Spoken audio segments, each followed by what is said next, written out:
Olá, bem-vindo. Meu nome é Rodrigo Leone e esse é o Patremada. O Patremada é um programete de 5 minutos que vai ao ar toda quinta-feira às 9h30 da noite, aqui na TV Mais, canal 22. A intenção do Patremada é trazer para você alguns acontecimentos, conversar, bater um papo a respeito de determinadas situações ligadas à política brasileira. Sim, política, não política partidária. Não estou aqui para defender nenhuma sigla, para defender nenhuma personalidade da política brasileira. Também não sou candidato a nada. Sou um brasileiro como você, que intenciona viver num país melhor, ter melhores condições de vida e poder viver tranquilamente. Como tema desse primeiro Patremada, eu trago um dos assuntos mais polêmicos que a história do Brasil tem. 1964.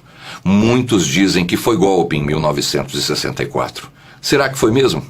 É o que a gente vai começar a conversar a partir de agora.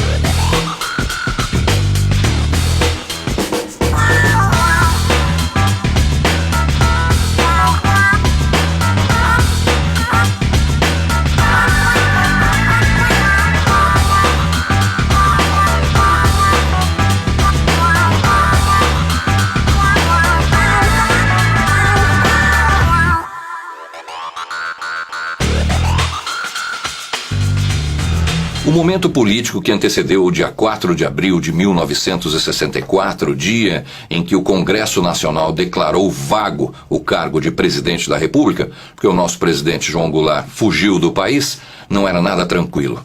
Tudo começou em 1961, na verdade, com o então presidente Jânio Quadros, que decidiu viajar a Cuba e trazer para dentro do país a política comunista.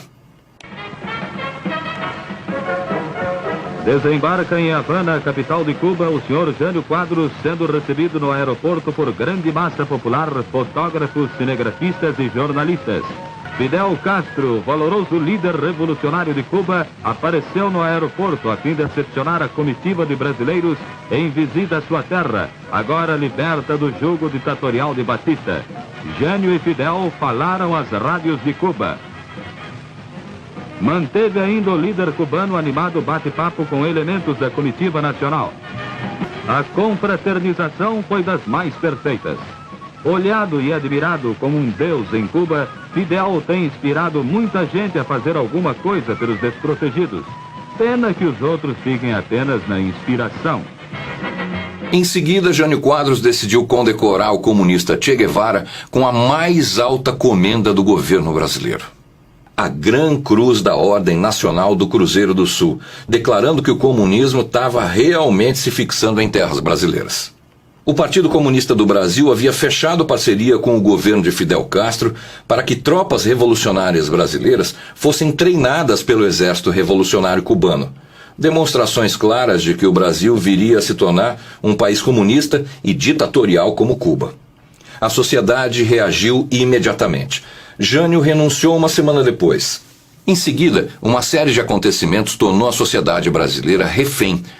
Era realmente escrava de atos de corrupção, ações governamentais impopulares e desgoverno completo.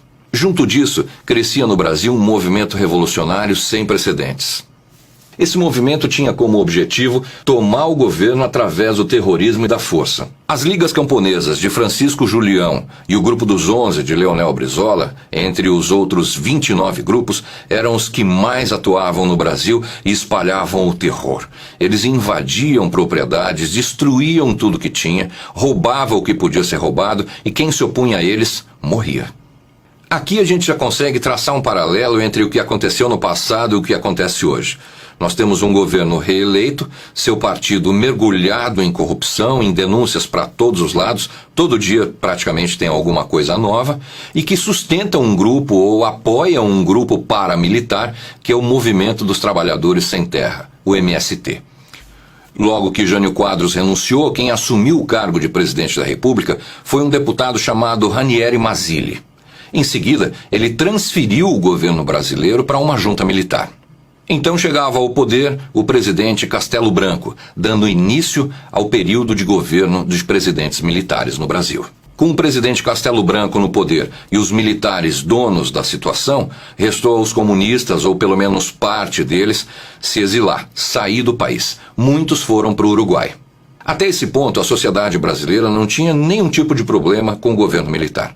Tudo começou assim que os grupos terroristas que se viram incapazes de sobreviver resolveram explodir ações terroristas por todo o país. Assaltos, sequestros de embaixadores, assassinatos, assaltos a quartéis, entre outros crimes. Em nada esses chamados heróis lutaram para libertar o Brasil. Nada disso. O que eles queriam era tomar o poder e implantar no Brasil o comunismo.